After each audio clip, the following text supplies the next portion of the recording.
Alhamdulillah, wassalatu wassalamu ala rasulillah.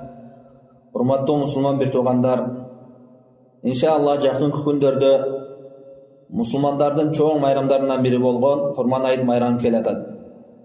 Ал күнү Аллах Таала бизди Аллахты улуктап, Аллах Тааланы даңазалап, Аллах Таала үчүн жандыктарды курмандык кылуу, кан чыгарып Аллах Таалага жакындоого, кан чыгарып Аллах Таалага сыйынууга, ибадат кылууга буйруп, курмандык чалууга буйруган. Аллах Таала Кур'ан Каримде айтат: وَيَذْكُرُ اسْمَ اللَّهِ فِي أَيَّامٍ مَعْلُومَاتٍ عَلَى مَا رَزَقَهُم مِّن بَهِيمَةِ الْأَنْعَامِ فَكُلُوا مِنْهَا وَأَطْعِمُوا الْبَائِسَ الْفَقِيرَ. Белгилүү күндөрдө Аллах Таала аларга ырызкы кылып берген нерселерден, төөдөн, уйдан, койдон Аллахтын ысмын эскеришип курмандык кылышсын. Жана ал нерсенин этинен өзүңөр жегиле, жана кедейлерди, колунда жок муктаждарды жедиргиле дейт. Бул ибадат ушунчалык улуу, Аллахты даңазалаган ибадаттардан болгондуктан Аллах Таала бул ибадатты намаз менен бирдей эскерген. Аллах Таала Кур'ан Каримде айтат: "Фасалли ли раббика ванхар." Сен Раббың үчүн намаз окугун жана ал үчүн кан чыгарып курмандык кылгын дейт. Пайгамбарыбыз саллаллаху алейхи ва саллям бул ибадатты ар дайым аткарчу, курмандыкты ар дайым чалып жүрчү. Бул пайгамбарыбыз саллаллаху алейхи ва саллям сүннөттөрүнөн. Анас радыйаллаху анху риваят кылат: كان النبي صلى الله عليه وسلم يضحي بكبشين أملحين أقرنين. Пайгамбарыбыз саллаллаху алейхи ва саллям эки ак мүйүздүү кочкорду курмандыкка чалат эле дейт. Бул курмандык чалуу Аллахты даңазалаган, Аллахты улуктаган ибадаттардан болуп саналат. Негизи кан чыгарып ибадат кылуу, кан чыгарып ошол сыйынган затына жакындоо, бул негизи жалпысынан бардык эле диндерде бар. Бирок башка диндер менен биздин мусулмандардын бул ибадатыбыздын негизги айырмачылыгы эмнеде? Негизги айырмачылыгы бул: биз мусулмандар Аллах Тааланы даңазалайбыз, Аллах Тааланы улуктайбыз, Аллах Таалага жакындайбыз. Ал эми башка диндегилер болсо өздөрүнүн сыйынган, өздөрү сыяктуу махлуктарды даңазалашат. Жиндерге, шайтандарга арнашат. Ошондой эле бутпарастар өздөрүнүн буттарына арнашат. Ал эми биз мусулмандар болсо ошолордун баарын Раббысы болгон, ошолордун баарын жараткан жалгыз Аллах Тааланы улуктайбыз. Аллах Таала Кур'ан Каримде айтат: "Кул инна салати ва нусуки ва махяя ва мамати лиллахи раббил аламин." Айткын о Мухаммад, чындыгында менин намазым жана курмандыгым жана жашоом жана өлүмүм жалгыз аламдардын Раббысы болгон Аллах Таалага гана таандык, Аллах Таалага гана арналат деп. Ошондой экен бул курмандык ушул Аллахты даңазалоочу ибадаттардан экен. Демек аны ар бир мусулман кимде ким курмандык чала турган болсо, аны өзүнүн үй бүлөсүнүн алдында, өзүнүн үйүндө бала чакасынын көзүнчө чалган жакшы. Кээ бир кайрымдуулук фонддорго курмандыгыбызды чалып беребиз, эттерин кедейлерге таратып беребиз дегендерге акчасын берип койбостон, тескерисинче ар бир адам өзү алып бала чакасынын алдында үйүндө сойгон жакшы. Анткени ошол нерсени бала чакабыз көрүп, үй бүлөбүз көрүп, ошол нерсеге тарбияланып өсүш үчүн, Аллахты ар бирибиз өз үйүбүздө даңазалап, бала чакабызды ошол нерсеге тарбиялаш үчүн ар бир адам өз үйүндө кылганы жакшы. Бул курмандыкты өкүмүндө сүннөтпү, важиппи дегенде бул алымдар арасында талаш бар. Кээ бир алымдар бул курмандык важип деп айтышкан. Бул кимде ким курмандыкты аткарбай турган болсо, ал күнөөкөр болуп деп айтышкан. Кээ бир алымдар сүннөт деп айтышкан. Эми бул жерде сүннөт деп айтабызбы, же болбосо важип деп айтабызбы, кандай болсо деле негиздүүсү бул Аллах Таала ошол нерсеге буйруган жана ошондой эле ал нерсени пайгамбарыбыз ар дайым кылып жүргөн ибадаттардан. Ошон үчүн ошол ибадатты ар бирибиз колубуздан келген болсо кылууга аракет кылышыбыз керек. Абу Хурайра радыйаллаху анху айтат: "Мен кана лаху си'атун ва лам юдаххи фала яқрабанна мусаллана." Кимде ким курмандык кылууга кудурети жетип туруп курмандык кылбай турган болсо, анда ал айт намазга жолобосун дейт. Бул деген Абу Хурайра бул сөзүнүн максаты ошол курмандыкка үгүттөө, курмандык ушунчалык негиздүү экендигини баяндаш үчүн айтып жатат. Ушул курмандыкка байланыштуу бир нече маселелер бар, курмандыктын өкүмдөрү бар. Ошолор жөнүндө кыскача айтып өтө турган болсок, Биринчиден, кайсы нерселерден, кайсы жандыктардан курбандык кылынат? Курбандык бул бахиматул анамдан кылынат. Бахиматул анам деген 3 нерсе кирет. Төө жана уй жана койдон. Эми уй менен кошо топоз дагы уйдун өкүмүн алат. Жана ошондой эле койдун өкүмүнү эчки дагы алат. Демек ушул 5 нерседен, төөдөн, уйдан, топоздон жана койдон жана эчкиден. Ушул 5 нерседен кылса болот. Бул нерседе алымдар арасында талаш жок, бул ижма болгон. Ибн Абдул-Бар деген алым бул маселеде талаш жок экенин, ижма болгон жөнүндө эскерген. Эми ушул нерселердин дагы жаштары чектелген. Канча жаштан сойсо болот? Биринчиден койдуку. Кой болсо 6 айлык болсо курмандыкка жарайт. Ал эми эчки болсо 1 жашар болуш керек. Уй болсо 2 жашар болуш керек. Төө болсо 5 жашар болуш керек. Пайгамбарыбыз саллаллаху алейхи ва саллям Жабир радhiyallahu anh риwayat кылган хадисте айтат: "Ла тазбаху илля мусиннатан илля ан я'сura алейкум фатазбаху жаз'atan min ad-da'n." Сахих Муслимде келген хадисте айтат. Пайгамбар саллаллаху алейхи ва саллям силер бир гана тиш сайган жандыкты гана сойгула дейт. Бир гана эгерде таппай калсаңар, анда койдон жаза сойсоңор болот дейт. Жаза деген 6 айлык деп айтышат алымдар. Эми ошол тиш сайган жандык ар бир жаныбардыкы өзгөчөлөнөт. Алымдар айтат, ошол койдуку 6 айлык болсо жарактуу. Жана айткандай, уйдуку 2 жашар болуш керек, төөнүкү 5 жашар болуш керек деп. Бул ошол жаштарына байланыштуу нерсе. Андан кийин кээ бир айыптары бар, кээ бир кемчиликтер бар жаныбарда. Ошол кемчиликтер бар болгон болсо ал курбандыкка жараксыз болот. Ал кемчиликтер төмөнкүчө. Биринчиси, эгерде көзү көр болсо, сокур болгон болсо, анда ал жараксыз болот. Жана ошондой эле оорукчан болсо, оорус ачык айкын белгилүү билинип турса, ал дагы жараксыз болот. Бул экинчи айып. Үчүнчүсү болсо, чолок болгон болсо, чолоктугу ачык айкын билинип турган болсо, бул дагы жараксыз болот. Эми чолок болгон жараксыз болсо, демек буту кесилип калган болсо, ошондой болсо, бир мүчөсү жок болсо, ал сөзсүз түрдө жараксыз болот. Андан кийинкиси, төртүнчүсү болсо, өтө арык болсо, сөөнө жабышып калган, өтө арык болгон болсо, ал дагы жараксыз болот. Ушул 4 сыпат хадисте келген. Ушул 4 сыпат жараксыз болот деп. Жана буга кошумча дагы 2 сыпаты бар жараксыз кыла турган. Алар биринчиси болсо, кулагынын жарымы кыркылган болсо, кулагынын жарымы кыркылган болсо, ал дагы жараксыз болот. Эгерде кулагында кичинекей белгилери болсо, ал жарактуу боло берет. Бирок кулагынын жарымы кыркылып жок болгон болсо, ал жараксыз болот. Бул жөнүндө Саид ибн Мусайиб деген табии ушундай фатва берген. 6-чы кемчилик болсо, ал куйругунун жарымы кесилген болсо, ал дагы жараксыз болот. Бул жанакы кулагына кыяс кылынат, кулагына салыштырылат. Ушул 6 сыпат, ушул 6 кемчилик курмандыкка жараксыз кылат жандыкты. Ушундан башка кемчиликтер болсо, ушундан төмөн кемчиликтер болсо, анда ал жарактуу боло берет. Эми ушундан да көбүрөөк кемчиликтер болсо, мисалы үчүн чолок болсо, жараксыз болот дедик. Эми буту жок болсо, ал да жараксыз болот. Демек ушул 6 сыпаттан көбүрөөк айыптары болсо, анда ал сөзсүз түрдө жараксыз болот. Бул кемчилдик ушул айыптары жөнүндө. Андан кийинки маселе качан союш керек, курмандыктын убактысы качан деген маселе. Алымдар бир ойго келишкен, кимде ким курман айт намаздан мурда сойгон болсо, намаз окулуудан мурда сойгон болсо, анын курмандыгы жараксыз болот. Бул алымдар арасында талаш жок. Пайгамбар саллаллаху алейхи ва саллям айтат: "Мен забаха qabla as-salati falyazbah shahatan makanaha." Кимде ким намаздан мурда сойгон болсо, анда ал ордуна башка бир кой сойсун дейт. "Ва мен лам yakun zabah falyazbah ala ismillah." Бул Сахих Бухари Муслимде келген. Кимде ким сой элек болгон болсо, анда намаз бүткөндөн кийин сое берсин дейт. Демек бул хадистен түшүнө турган нерсе, курмандыктын баштала турган убактысы ал намаз окулгандан кийин башталат. Курман айт намаз окулгандан кийин башталат.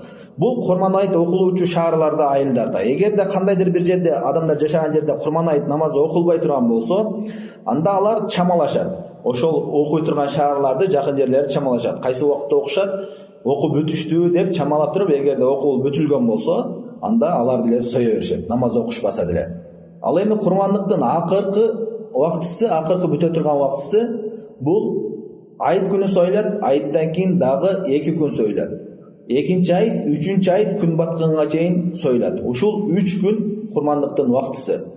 Бул жөнүндө Ибн Аббас деген, Ибн Умар жана Анас ибн Малик деген 3 сахаба фатва берген. Ушул курман айттын убактысы айт күнү жана айт күндөн кийин 2 күн деп ушундай фатва беришкен. Жана алымдар айтышат, курмандыкты күндүзү дагы, түнү дагы, ошол 3 күн ичинде күндүзү дагы, түнү дагы сойсо боло берет, жарактуу деп айтышат. Анткени Аллах Таала аятта айтат: "Ва yazkurusmallahu fi ayyam ma'lumat." Аллахтын исмин эскеришип, белгилүү күндөрдө деген. Эгерде бир күн дей турган болсо, аны ошол күндүн түнүнү дагы камтыйт. Ошол себептен алымдар айтат, күндүзү сойсо дагы, түнү сойсо дагы ошол 3 күн ичинде жарактуу болот. Андан кийинки маселе, ошол жандыктарды шериктеш болуп сатып алса болобу, акчасына шериктеш болсо болобу деген маселе.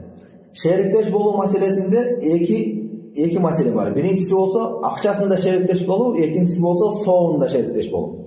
Акчасында төө менен уйга шериктеш болсо болот. 7 адам шериктеш болуп, акчасын чогултуп, 7 адам бир уй сатып алып, же болбосо бир төө сатып алып, сойса ошол жарактуу болот. Ал эми кой менен эчки болсо, аны бир эле адам гана союш керек. Бир эле адамга жарактуу. Бул пайгамбар саллаллаху алейхи вассалам Jabir radıyallahu anh aytadi: "Naharna ma'an nabiy sallallohu alayhi vasallam aam al-Hudaybiyah al-badanata ala 7 wal-baqarata ala 7."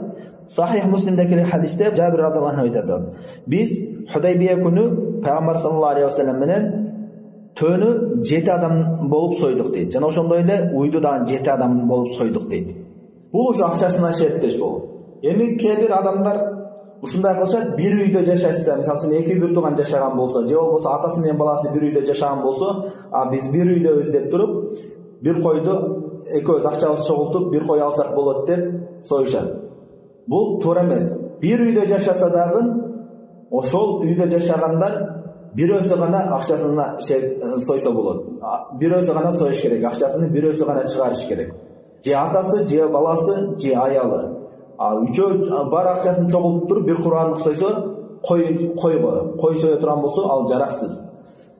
Ошон үчүн койду бир эле адам гана соет. Эгерде кудурети жетсе, атасы же болбосо баласы же болбосо аялы. Эгерде кудурети жетпесе, баарыбызда кичинеден акчабыз бар, чогултсак жетет экен десе, андай ал койго ал жараксыз болот. Ошол себептен акчасында койду бир эле адам союш керек. Экинчиси болсо соонда шериктеш кылуу. Соонда шериктеш кылса болот. Соонда кимдерди шериктеш кылса болот? Бир адам өзүнүн үйүндө сое турган болсо, өзүнүн кол астындагы адамдарга, мисалы үчүн бала чакасынды багып карайт ошол үйүндө. Аялын карайт, кызматчысы болсо ошол үйүндөгү өзүнүн кол астындагы адамдарды шериктеш кылса болот. Соуна бир кой союп туруп, баарыбыз соонда шериктешпиз деп, ошондой ниет менен сойгон болсо, ал жарактуу болот. Соуна шериктеш кылуу. Бул сахаба Аби Айюб деген сахабадан келген. Ушундай мурунку сахабалар ушундай кылышат эле деп. Андан кийинки маселе, өлгөн адамдын артынан курмандык кылса болобу же болбойбу деген маселе. Алымдардын арасында бул маселе талаш маселе. Өлгөн адамдын артынан курмандык кылуу талаш маселе. Бирок туурасы Аллах алам, өлгөн адам артынан курмандык чалынбайт. Анткени сахабалардын эч кимиси бул нерсени кылышкан эмес. Өлгөндөн кийин өлгөн адам артынан курмандык чалышкан эмес. Биз эми ошол сахабалардын жолун жолдоого буйрулганбыз. Андан кийинки маселе, башында айтып өттүк, курмандыкты чалуу бул алымдардын арасында өкүмү талаш дедик. Сүннөт же важип деп. Бирок бир маселе бар, эгерде бир адам курмандыкты эрте сатып алып, мен ушуну курмандык кылам деп айткан болсо, ушул койду же ушул уйду курмандык чалам деп айтып белгилеп койгон болсо, ал адам үчүн ошону сою сөзсүз түрдө важип болот, милдеттүү түрдө союш керек. Эгерде сойбосо, ал күнөөкөр болот. Анткени ал назырдын өкүмүн алат. Ал өзүнө ошону милдеттендирген кыл болуп саналат. Ошол себептен кимде ким эрте алып туруп белгилеп койгон болсо, аны сөзсүз түрдө союш керек. Ушул белгилеп койгон, курмандыкты эрте алып белгилеп койгонго байланыштуу кээ бир маселелер бар. Эгерде курмандыкты кемчилдиги жок, курмандыкты алып туруп белгилеп койгондон кийин көз көрбөй калса, чолок болуп калса, айыптуу болуп калса, анда дагы союш керек ошону. Аны союш милдеттүү. Анткени ал белгилеген кезде айыптуу эмес эле. Белгилегенден кийин айып келди, ал зыян бербейт. Ошону союш керек. Андан кийинкиси, эгерде ошол качып кеткен болсо, урдалып кеткен болсо, жоголуп кеткен болсо, белгилеп койгону. Жоголгон болсо, анда аны дагы качан гана ордуна башка сойгон болсо, башка курмандык ордуна башка чалган болсо, кийин качандыр бир убакытта табылып калса, ошонун табылып калган болсо, аны союш, ошону курмандык сойгон болсо дагы ордуна, ошону дагы союш важип болот. Анткени ошону союшту өзүнө милдет кылган, ал назирдин өкүмүн алат. Жана ошондой эле ал ошо белгилеп койгону боозу болуп кала турган болсо, сойгондон кийин ичинен баласы чыга турган болсо, же болбосо сойго чейин туа турган болсо, ошол баласын дагы кошо муздаш керек, союш керек. Анткени ал ошол белгиленген курмандыктын өкүмүн алат, баласы дагы. Же болбосо бир адам койлордун ичинен, көп койлордун ичинен бирөөнү белгилеген болсо, кийин кайсынысын белгилегенин унутуп калган болсо, андан кийин ордуна башкасын сое турган болсо, ал ошол качан гана ошону эстей турган болсо, мен башканы белгилеген экенмин деп эстеген болсо, ошол эстеген замат ошол нерсени союш керек. Ордуна башка сойгон болсо дагы ошону союш керек болот. Андан кийинки маселе курмандыктын этини кандай бөлүш керек? Курмандыктын этини эмне кылыш керек? Курмандыктын эти Абдуллах ибн Мас'уд деген сахаба фатва берген 3кө бөлүнөт деп. Курмандыктын этини 3кө бөлүү сүннөт. Биринчиси өзүң үй бүлөң менен жегенге, экинчиси хадия, белек иретинде, жакындарыңа, колунда бар болсо деле тууган уруңа, кошунаңа белек, садака эмес, белек иретинде. Садака менен белектин айырмасы, садака ошол сооп үмүт кылып муктаждарга берилет. Ал эми белек болгон болсо, ортоңордо мамилени жакшы кылыш үчүн, мамилени жакшыртыш үчүн бериле турган нерсени белек деп коет, хадия деп коет. Биринчи бөлүгүн өзүң үй бүлөң менен, экинчи бөлүгүнү белек кылуу, үчүнчүсүнү колунда жокторго садака кылуу. Ушул сүннөт. Ал эми бир адам баарын тең өзү жейм десе, ал күнөөкөр болбойт, боло берет. Же болбосо баарын тең кедейлерге таратып койсо деле эчтеке болбойт. Же баарын белек кылып койсо деле эчтеке болбойт. Бирок сүннөт кайсы десе, сүннөт ошол 3кө бөлүү сүннөт. Эми курмандыкка байланыштуу кээ бир жалпы сүннөттөр бар. Ошолорду эскерип кете турган болсок, биринчиден курмандык соердон мурда бычакты курчутуш керек. Пайгамбар саллаллаху алейхи вассалам хадисинде айтат: "Фалюхидда ахадакум шафратаху ва лирих забихатаху." Силер курмандык кылсаңар, ошол бычагыңарды курчутуп, сойгон нерсеңерди, жандыгыңарды эс алдыргыла дейт. Экинчиси кыбланы карап жаткыруу, кыбланы карап жаткыруу. Үчүнчүсү болсо бисмилла деп айтуу. Булар ижма аалымдардын арасында талаш жок. Жана төртүнчүсү такбир айтуу, бисмилла Аллаху акбар деп. Бешинчиси Аллахумма тaqabbal min fulan ва fulan. Ey Аллахым, бул нерсени, бул курмандыкты менден жана өзү кимдерге соогун арнап аткан болсо үй бүлөсүндө, аялыман, баламан паланчыдан кабыл кыл деп дуа кылуу. Жана ошондой эле Аллахумма минка ва лака деп айтуу. Бул Ибн Аббастан келген. Ey Аллахым, бул курмандык сенден жана сен үчүн арнайм деп айтуу дагы сүннөт. Жана ошондой эле курмандыкты тандаганда айыбы жок болушунча, эч кандай кемчилдиги жок тандаган жакшы, жана семизини тандаган жакшы, жана баалуун тандаган жакшы. Бул семизди тандоо аалымдардын арасында талаш жок. Анткени бул Аллахты даңазалоочу ибадаттардан канчалык баалуу, канчалык семиз болгон болсо, ошончолук жакшы. Жана ошондой эле эртерээк алып, аны багып семирткен дагы сүннөт. Жана ошондой эле курмандыктын түсү, жандыктын түсү ак болгон дагы сүннөт. Пайгамбар саллаллаху алейхи вассалам кана юдахи бикафшейн амлахайн. Эки ак кошкор соет эле дейт. Пайгамбар саллаллаху алейхи вассалам сүннөтү. Жана ошондой эле соердо жыгытканда курмандыкты сол жагы менен жыгыткан сүннөт. Эми аалымдардын арасында бир талаш маселе бар. Бир кой сойгон жакшыбы, же болбосо көбүрөөк сойгон жакшыбы дейт. Туурасы Аллаху алем, же болбосо бир баалуу койгон жакшыбы, же болбосо арыгыраак болсо деле, арзаныраак болсо деле эки кой сойгон жакшыбы деп. Туурасы бул канчалык көп болгон болсо ошончолук жакшы. Анткени бул ибадат Аллах Тааланы даңазалоо, Аллах Тааланы улуктоо, кан чыгарып улуктоо. Аллах Тааланын кан чыгаруу менен Аллах Тааланы улуктоо болот. Ошон үчүн канчалык көп кан чыгарылса, канчалык көп жандыкты курмандык кылса, ошончолук жакшы. Жана аалымдардын арасында ушундай маселе бар. Койду сойгон жакшыбы, же болбосо уй сойгон жакшыбы, төө сойгон жакшыбы деп. Туурасы Аллах алем, эң жакшысы төө сойгон, андан кийин уй сойгон, андан кийин кой сойгон жакшы. Андан кийинки акыркы маселе, касапка ошол бирөөгө сойдурган болсок, касапка терисини ужура катарында, ошол акысы катарында, сойгондун акысы катарында этинен же терисинен берген болбойт. Эгерде муктаж болсо садака катары берсе болот.